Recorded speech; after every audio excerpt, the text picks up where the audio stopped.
Hello student, this is DP Thaplyal and welcome to Economics with DP Thaplyal। आज हम macro economics की 4th unit government budget और government budget में जिस topic को आज हम डिस्कस करेंगे वो है objective of the budget part 2। First part में कुछ ऑब्जेक्टिव हमने पहले डिस्कस कर लिए हैं और जो बचे हुए ऑब्जेक्टिव हैं वो सेकेंड पार्ट में आज हम डिस्कस कर लेंगे। फर्स्ट पार्ट में जो हमने डिस्कस किया था वो redistribution of resources, reallocation of resources and redistribution of income को हमने डिस्कस किया था। आज हम जो डिस्कस करेंगे वो करेंगे economic growth, economic stability and balance of regional growth and employment. In 4 objectives पर डिस्कस करेंगे और ये टोटल 6 ऑब्जेक्टिव हैं। 4 इस पार्ट में हैं और 2 ऑब्जेक्टिव हमने पहले पार्ट में समझ लिए। इन 6 में से मिला करके कोई भी एक ऑब्जेक्टिव 4 मार्क्स के लिए बोर्ड एग्जाम में आने की काफी बड़ी संभावना है, प्रोबेबिलिटी रहती है। तो चलिए हम शुरू करते हैं आज का वीडियो। और आज हम सबसे पहले डिस्कस कर रहे हैं इकोनॉमिक ग्रोथ। इकोनॉमिक ग्रोथ करने के लिए गवर्नमेंट बजट में कैसे करके government tax and expenditure policy से इकोनॉमिक ग्रोथ को अचीव करती है। इसमें जो क्वेश्चन पूछा जाता है वो ये पूछा जाता है कि जीडीपी ग्रोथ के लिए या इकोनॉमिक ग्रोथ के लिए गवर्नमेंट अपने बजटरी पॉलिसी को कैसे तैयार करती है, क्या प्रोविजन गवर्नमेंट रखती है, डिस्कस करिए। इस टाइप का क्वेश्चन इसमें आता है। तो इकोनॉमिक ग्रोथ और GDP growth is the central objective of the government budgetary policy. Government की जो बजटरी पॉलिसी होती है उसका जो सेंट्रल जो इम्पोर्टेंट उसका पार्ट होता है पॉलिसी का, उसमें जीडीपी को इंक्रीज करने के लिए सबसे ज्यादा फोकस किया जाता है। और 2 चीजें हम इसमें लेंगे, एक तो लेंगे टैक्सेशन पॉलिसी एंड सब्सिडी और दूसरा लेंगे एक्सपेंडिचर पॉलिसी। तो 2 इंस्ट्रूमेंट यूज करती है गवर्नमेंट जीडीपी को इंक्रीज करने के लिए, टैक्सेशन पॉलिसी एंड सब्सिडीज और दूसरा है एक्सपेंडिचर पॉलिसी। टैक्सेशन में क्या होगा, जब 4 मार्क्स में पूछा जाता तो हमें इसे पॉइंट वाइज ही समझना और लिखना चाहिए। Taxation policy and subsidies to increase GDP growth. First, if government provide tax rebate and other budgetary incentives, it will be simultaneous saving and investment in the economy and thus economic growth। अगर government जितनी tax rebate देगी, जितनी tax में छूट देगी, उतना ही economy में GDP growth होने की पॉसिबिलिटी बन जाती है। जितना बजटरी पॉलिसी में टैक्स रिबेट रहती हैं उससे सेविंग एंड इन्वेस्टमेंट इंक्रीज होता है। जितना टैक्स रिबेट होगा उतना ही ज्यादा सेविंग एंड इन्वेस्टमेंट इंक्रीज होगा और जितना ही सेविंग एंड इन्वेस्टमेंट इंक्रीज होगा उसका रिजल्ट ये होगा कि इससे इकोनॉमिक ग्रोथ हो जाएगा। सेकंड, टैक्स कंसेशन एम, जो टैक्स कंसेशन का एम होगा वो होगा रिड्यूसिंग कॉस्ट एंड दस मेकिंग प्रॉफिट। जितना कॉस्ट कम होगी और जितना प्रॉफिट ज्यादा होगा उतना ही प्रोड्यूसर ज्यादा प्रोडक्शन करने के लिए तैयार रहेगा। तो टैक्सेशन पॉलिसी में जीडीपी की टैक्सेशन पॉलिसी के लिए गवर्नमेंट को क्या करती है, गवर्नमेंट टैक्स रिबेट देती है, टैक्स में छूट देती है। टैक्स में छूट देने से इन्वेस्टमेंट इंक्रीज होगा, इन्वेस्टमेंट इंक्रीज होगा, इकोनॉमिक ग्रोथ होगा। और जितना टैक्स रिबेट होगी, जितना टैक्स कंसेशन होगा, उससे जो प्रोडक्शन की कॉस्ट है वो मिनिमाइज हो जाएगी और जितना प्रोडक्शन की कॉस्ट मिनिमाइज होगी उतना प्रॉफिट ज्यादा होने लग जाता है और जितना प्रॉफिट ज्यादा होने लग जाएगा उतना प्रोड्यूसर को इंसेंटिव है ज्यादा से ज्यादा प्रोडक्शन करने के लिए।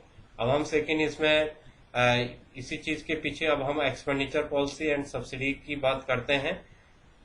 एक्सपेंडिचर क्या, ये तो था टैक्स एंड सब्सिडी कि कहाँ सब्सिडी दी जाए, कहाँ टैक्स किया जाए। अब गवर्नमेंट एक्सपेंडिचर पॉलिसी, गवर्नमेंट की जो फिजिकल इंस्ट्रूमेंट है उनमें बहुत सारे फिजिकल इंस्ट्रूमेंट गवर्नमेंट यूज करती है, लेकिन उनमें से 2 इम्पोर्टेंट फिजिकल इंस्ट्रूमेंट होते हैं, एक टैक्सेशन पॉलिसी और एक एक्सपेंडिचर पॉलिसी। तो जीडीपी ग्रोथ के लिए टैक्सेशन में टैक्स रिबेट किया जा रहा है। टैक्स रिबेट करेंगे तो प्रोडक्शन कॉस्ट कम आएगी, प्रोडक्शन कॉस्ट कम आएगी तो इन्वेस्टमेंट इंप्रूव होगा एंड प्रॉफिट इंप्रूव होगा। अब एक्सपेंडिचर में भी देखेंगे कि गवर्नमेंट क्या करेगी। गवर्नमेंट अपनी बजटरी पॉलिसी में एक्सपेंडिचर के लिए spending on infrastructure in the economy, promote the production activities across different sector. Production के 3 सेक्टर होते हैं, primary, secondary and tertiary sector.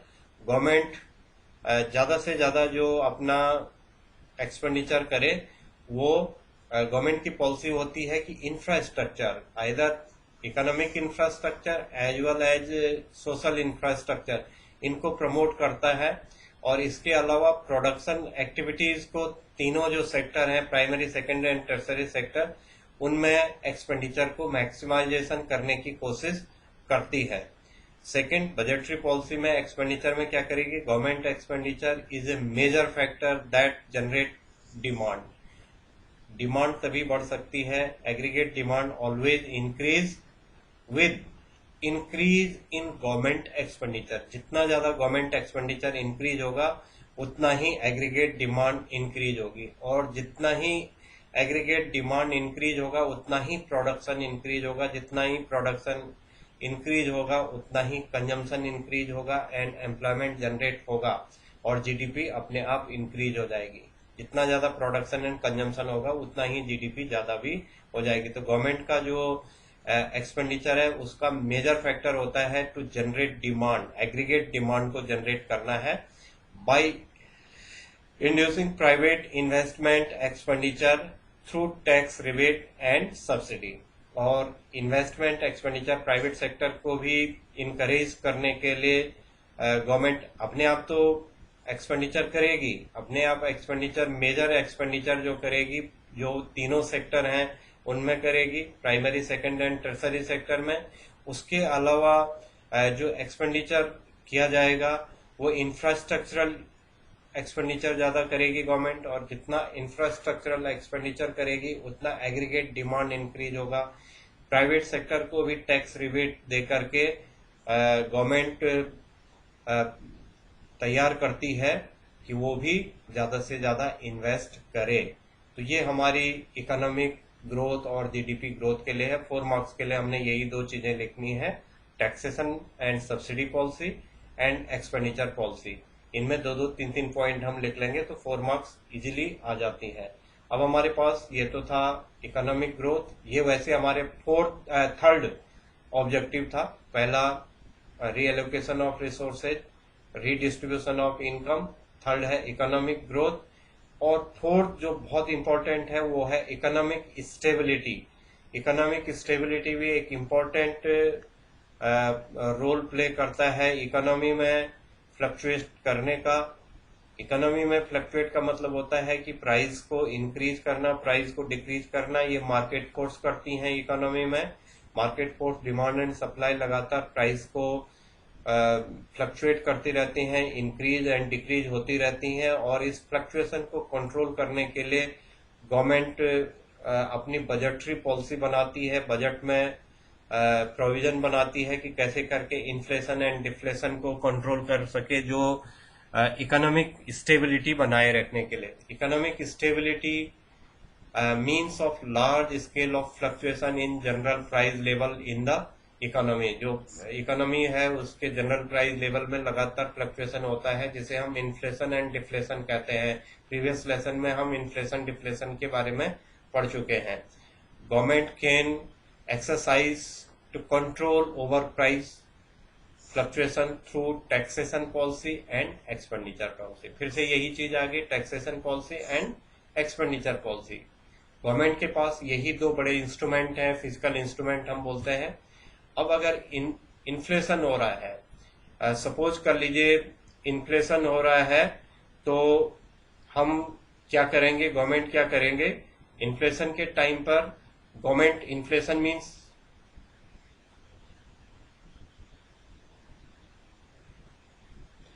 जिस समय इन्फ्लेशन हो रहा है उस समय गवर्नमेंट, इन्फ्लेशन का मतलब होता है एडी ग्रेटर देन एएस। जब एग्रीगेट डिमांड एग्रीगेट सप्लाई से ज्यादा हो रही है, लोगों के पास डिमांड ज्यादा है और जो flow of goods and services है वो कम है, जितने रिसोर्सेज हैं उनको यूटिलाइज करने के बाद भी डिमांड को कंट्रोल नहीं किया जा रहा है, ऐसी सिचुएशन में इन्फ्लेशन होता है। इन्फ्लेशन का मतलब होता है rise in price without increase in production. Price लगातार बढ़ रही हैं बट प्रोडक्शन नहीं बढ़ रहा है, प्राइस लगातार बढ़ने के बाद भी प्रोडक्शन नहीं बढ़ता है, इससे प्राइस इंक्रीज हो जाती है और उस सिचुएशन को हम कहते हैं इन्फ्लेशन। ऐसी सिचुएशन तब अराइज होती है इकोनॉमी में जब एग्रीगेट डिमांड ज्यादा रहती है, जब expenditure on goods and services ज्यादा है और जो फ्लो है गुड्स एंड सर्विसेज का वो कम है, तो ऐसी सिचुएशन को हम इन्फ्लेशनरी सिचुएशन कहते हैं। और इसे कंट्रोल करने के लिए गवर्नमेंट बजटरी पॉलिसी में taxation policy and expenditure policy दोनों को इम्प्लीमेंट करती है।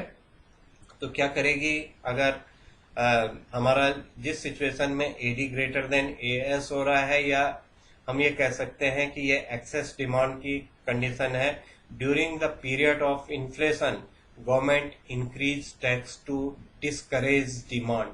गवर्नमेंट क्या करेगी, टैक्स को इंक्रीज करेगी। ये हमने जो हमारे पास पीछे इनकम एंड एम्प्लॉयमेंट वाली यूनिट थी, यूनिट 3, उसमें excess demand, inflationary gap and deflationary gap को करेक्ट करने के जो फिजिकल मेजर्स पड़े थे वही यहाँ पर भी एज इट इज है, कुछ चेंज नहीं है उनमें। तो अगर जिस बच्चे ने पीछे याद कर रखा है वो यहाँ पर इजिली इसे सॉल्व कर लेगा, उसे यहाँ पर पढ़ने की जरूरत भी नहीं है। तो टैक्स इंक्रीज कर लेगा, टैक्स इंक्रीज करेगा तो एग्रीगेट डिमांड डिस्करेज हो जाएगी। एग्रीगेट क्योंकि एग्रीगेट डिमांड डिस्करेज क्यों होगी, क्योंकि जो हाउस होल्ड का जो इनकम है, जो उसकी डिस्पोजेबल इनकम है वो डिक्रीज हो जाएगी। जैसे ही टैक्स इंक्रीज होगा डिस्पोजेबल इनकम डिक्रीज हो जाएगी, और पर्सनल डिस्पोजेबल इनकम जितनी डिक्रीज होगी उतना ही एडी जो है, एग्रीगेट डिमांड जो है वो डिस्करेज हो जाएगा। और दूसरा, रिड्यूसिंग इट्स ऑन एक्सपेंडिचर, अपने जो पब्लिक एक्सपेंडिचर है उसे भी रिड्यूस करेगा। टैक्स को इंक्रीज करेगा, टैक्स को इस समय इंक्रीज करता है, इन्फ्लेशन में टैक्स को इंक्रीज कर रहा है और एक्सपेंडिचर को डिक्रीज कर रहा है, कम खर्च करेगा, इंफ्रास्ट्रक्चरल डेवलपमेंट पर कम खर्च करेगा। और जितना कम खर्च करेगी गवर्नमेंट उतना ही लोगों को एम्प्लॉयमेंट कम होगा, एम्प्लॉयमेंट कम होगा, प्रोडक्शन कम होगा, कंजम्पशन कम होगा, एग्रीगेट डिमांड करेक्ट हो जाएगी। This will be discourage AD, इससे भी फिर से क्या हो जाएगा, एडी डिस्करेज हो जाएगा। तो ये हमारे पास इन्फ्लेशन की सिचुएशन है। जब इन्फ्लेशनरी सिचुएशन आती है तो तब इस टाइप से गवर्नमेंट अपने स्टेप बजट के थ्रू फॉलो करती है। अब जब डिफ्लेशन है, डिफ्लेशन का मतलब होता है प्राइस कम होना, प्रोडक्शन तो है बट उसकी डिमांड कम होने से, एग्रीगेट डिमांड कम होने से, जब एग्रीगेट डिमांड कम हो जाएगी और सप्लाई ज्यादा रहेगी तो प्राइस कम हो जाएंगे, प्राइस कम हो जाएंगे तो उसे डिफ्लेशन की सिचुएशन कहते हैं। डिफ्लेशनरी सिचुएशन में during the period of recession, deflation जिसे हम कह रहे हैं एडी लेस देन एएस, इसमें क्या होता है, एग्रीगेट डिमांड एग्रीगेट सप्लाई से कम होता है। और जब एग्रीगेट डिमांड एग्रीगेट सप्लाई से कम होगा तो गवर्नमेंट बजटरी पॉलिसी में क्या करेगी, हमने जैसे ही इन्फ्लेशन की बात बोली तो उसमें बोला कि टैक्स को घटाएंगे, टैक्स को बढ़ाएंगे, सॉरी, इन्फ्लेशन में टैक्स को बढ़ाना बोला था, यहाँ पर हम टैक्स को रिड्यूस करेंगे। टैक्स को रिड्यूस करेंगे, जितना ही टैक्स कम होगा उतना ही इनकरेज हो जाएगी एग्रीगेट डिमांड। क्यों, क्योंकि लोगों की पर्सनल डिस्पोजेबल इनकम इंक्रीज हो जाएगी। जैसे ही टैक्स रिड्यूस होंगे वैसे ही पर्सनल डिस्पोजेबल इनकम इंक्रीज हो जाएगी। पर्सनल डिस्पोजेबल इनकम इंक्रीज होते ही एग्रीगेट डिमांड भी इंक्रीज हो जाएगी। और दूसरा क्या करेगी गवर्नमेंट, इंक्रीज करेगी इट्स एक्सपेंडिचर। ठीक उल्टा, हम इन्फ्लेशन में टैक्स को इंक्रीज बोल रहे थे, यहाँ पर टैक्स को डिक्रीज बोल रहे हैं। हम एक्सपेंडिचर को वहां पर डिक्रीज कह रहे थे, यहाँ पर वहां पर हम एक्सपेंडिचर टैक्स को इंक्रीज बोल रहे थे और एक्सपेंडिचर को डिक्रीज बोल रहे थे। यहाँ पर हम टैक्स को डिक्रीज बोल रहे हैं और एक्सपेंडिचर को इंक्रीज बोल रहे हैं। तो गवर्नमेंट इंक्रीज करेगी एक्सपेंडिचर को, टैक्स को रिड्यूस करेगी, पर्सनल डिस्पोजेबल इनकम बढ़ेगा, एडी करेक्ट हो जाएगा। सेकंड में गवर्नमेंट अपने जो पब्लिक एक्सपेंडिचर है, गवर्नमेंट एक्सपेंडिचर और पब्लिक एक्सपेंडिचर है, पब्लिक एक्सपेंडिचर को इंक्रीज करेगी। पब्लिक एक्सपेंडिचर इंक्रीज होगा, इंफ्रास्ट्रक्चर में लोग काम पर लगेंगे, इकोनॉमी में लिक्विडिटी आएगी, लिक्विडिटी आएगी, इन फ्लो होगा, इकोनॉमी में फ्लो होगा, इकोनॉमी में फ्लो होगा तो उससे लिक्विडिटी बढ़ेगी, लिक्विडिटी बढ़ेगी तो लोगों की एग्रीगेट डिमांड बढ़ जाएगी। और थर्ड क्या होगा, government can also use subsidy to encourage spending by the peoples. Government subsidy भी दे देगी कई चीजों पर, ये तो करेगा यही, टैक्स को कम कर लेगा, एक्सपेंडिचर को बढ़ा देगा। उसके अलावा कभी कभी सब्सिडी भी गवर्नमेंट दे देगी जिससे कि पुअर सेक्शन के पीपल भी अपना जो प्रोडक्शन है उसे परचेज कर पाए, अपनी एग्रीगेट डिमांड को इंक्रीज कर पाए। This will raise the level of AD to correct deflationary situation. तो ये हमारे पास इकोनॉमिक स्टेबिलिटी के लिए करेगा। इकोनॉमिक स्टेबिलिटी के लिए बहुत शॉर्ट में आपको बता देता हूं मैं, जब इन्फ्लेशन होगा तो टैक्स को इंक्रीज करेगा, एक्सपेंडिचर को डिक्रीज करेगा। और जब डिफ्लेशनरी सिचुएशन होगी तो टैक्स को रिड्यूस करेगा एंड एक्सपेंडिचर को इंक्रीज कर लेगा। तो हमारे बस ये दो पॉइंट अगर हम इनमें लिख लेंगे तो 4 मार्क्स का क्वेश्चन सॉल्व हो जाएगा। अब हमारे पास फिफ्थ ऑब्जेक्टिव जो है वो है बैलेंस रीजनल ग्रोथ। ये कम बार पूछा गया बोर्ड एग्जाम में। पहले जो 4 हैं वो बहुत बार बोर्ड एग्जाम में पूछे गए हैं। इकोनॉमिक स्टेबिलिटी भी पूछा गया है, जीडीपी ग्रोथ और इकोनॉमिक ग्रोथ पूछा गया है, इक्वलिटी के लिए पूछा गया है कि इक्वलिटी कैसे लाई जाएगी, तो वो रिडिस्ट्रीब्यूशन ऑफ इनकम था। और सोशल वेलफेयर की जो बात की गई थी वो है रीडिस्ट्रीब्यूशन ऑफ रिसोर्सेज। तो ये 4 जो पहले के जो ऑब्जेक्टिव थे वो बहुत इंपॉर्टेंट ऑब्जेक्टिव थे, इनको भी कभी कभी पूछ सकता है। Balance of regional growth, government हमेशा अपनी बजटरी पॉलिसी में जो बैकवर्ड रीजन है, जहां पर कि अभी तक डेवलपमेंट नहीं हो पाया है, इकोनॉमिक डेवलपमेंट जिन रीजन में नहीं हो पाया है, उन रीजन को हम इकोनॉमिक बैकवर्ड रीजन बोलते हैं। और गवर्नमेंट की हमेशा बजट में एक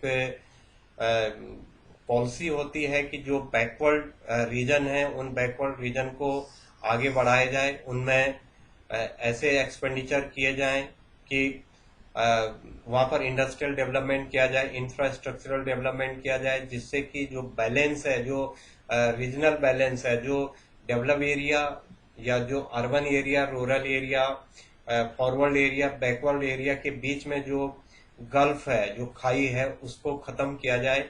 और जो माइग्रेशन है, जो गांव से शहरों की ओर माइग्रेशन होता है, उसे कंट्रोल करें।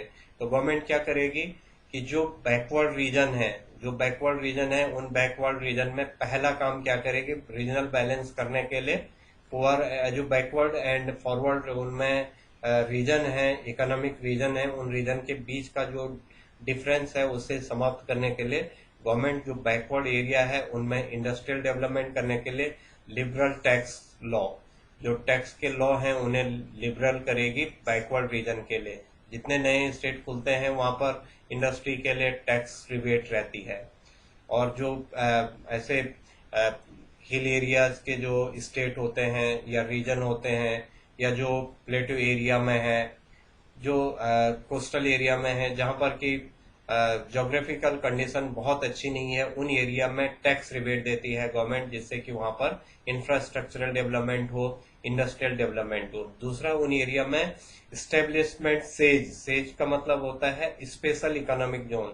उन एरिया में स्पेशल इकोनॉमिक जोन बना लेती है गवर्नमेंट अपनी बजटरी पॉलिसी के through. Special economic zone, says हम उसे बोलते हैं, सेज को स्टेब्लिश कर देता है बैकवर्ड रीजन को आगे बढ़ाने के लिए। जितने बैकवर्ड एरिया हैं इकोनॉमी में, इकोनॉमिक बैकवर्ड एरिया जितने हैं, उन इकोनॉमिक रीजन को, जो इकोनॉमिक बैकवर्ड रीजन है, उनको आगे बढ़ाने के लिए स्पेशल इकोनॉमिक जोन में सारा इंफ्रास्ट्रक्चर तैयार करके गवर्नमेंट देती है। ट्रांसपोर्टेशन, कम्युनिकेशन, पावर, इन सब की सप्लाई गवर्नमेंट करके एक ऐसे एरिया को डेवलप करती है और फिर इंडस्ट्रीज को वहां पर प्रोडक्शन के लिए इनवाइट करती है टैक्स रिबेट के साथ। दैट इज कॉल्ड सेज और स्पेशल इकोनॉमिक जोन। ऐसे करके रीजनल ग्रोथ अचीव की जा सकती है। गवर्नमेंट अपनी बजटरी पॉलिसी में इसी टाइप से बैलेंस करती है रीजनल ग्रोथ को। और लास्ट ऑब्जेक्टिव हम इसमें जो पढ़ते हैं, जो मेजर ऑब्जेक्टिव है, लास्ट का मतलब है मेजर ऑब्जेक्टिव, हमने 6 मेजर ऑब्जेक्टिव वो किए हैं दोनों पार्ट में। तो ये लास्ट मेजर ऑब्जेक्टिव है गवर्नमेंट के बजट की पॉलिसी का, और ये है एम्प्लॉयमेंट अपॉर्चुनिटी। गवर्नमेंट अपने बजट में एम्प्लॉयमेंट अपॉर्चुनिटी को इंक्रीज करती है, और वो क्या करेगी, जो बैकवर्ड इकोनॉमिक बैकवर्ड रीजन है उनमें जैसे पहले भी हमने डिस्कस कर लिया है कि बैकवर्ड रीजन में सेज स्पेशल इकोनॉमिक जोन बना करके प्रोडक्शन एम्प्लॉयमेंट को जनरेट करेगी। स्पेशल इकोनॉमिक जोन होगा, वहाँ इंडस्ट्रीज बनेंगी तो इंडस्ट्रीज ज़्यादा से ज़्यादा होंगी, लोगों को एम्प्लॉयमेंट अपॉर्चुनिटी मिलेगी। जो इकोनॉमिक बैकवर्ड जोन है उनको सेज के थ्रू एम्प्लॉयमेंट अपॉर्चुनिटी को बढ़ाने का काम करेगी। Under budgetary policy focus on generation of employment opportunity. हमेशा गवर्नमेंट ने बहुत सारी स्कीम्स बनाई हैं इंडियन इकोनॉमिक्स में। अगर आप पढ़ेंगे, जब आपके पास एम्प्लॉयमेंट एंड पॉवर्टी को कैसे करके रिमूव किया जाए, उसके लिए गवर्नमेंट की जो पॉलिसी है, जैसे मनरेगा है और पीएम एम्प्लॉयमेंट स्कीम है, जवाहर रोजगार योजना है, स्वर्ण जयंती ग्राम रोजगार योजना, 20 पॉइंट प्रोग्राम, बहुत सारी स्कीम है, मोर देन 100 स्कीम्स हैं जिनको कि गवर्नमेंट अपने बजट के थ्रू प्रमोट करती है for development, for employment and development and production के लिए बहुत सारी चीजें गवर्नमेंट करती है। तो अब इसमें हम पहला पॉइंट पढ़ते हैं, कौन सी opportunity, investment in public enterprises.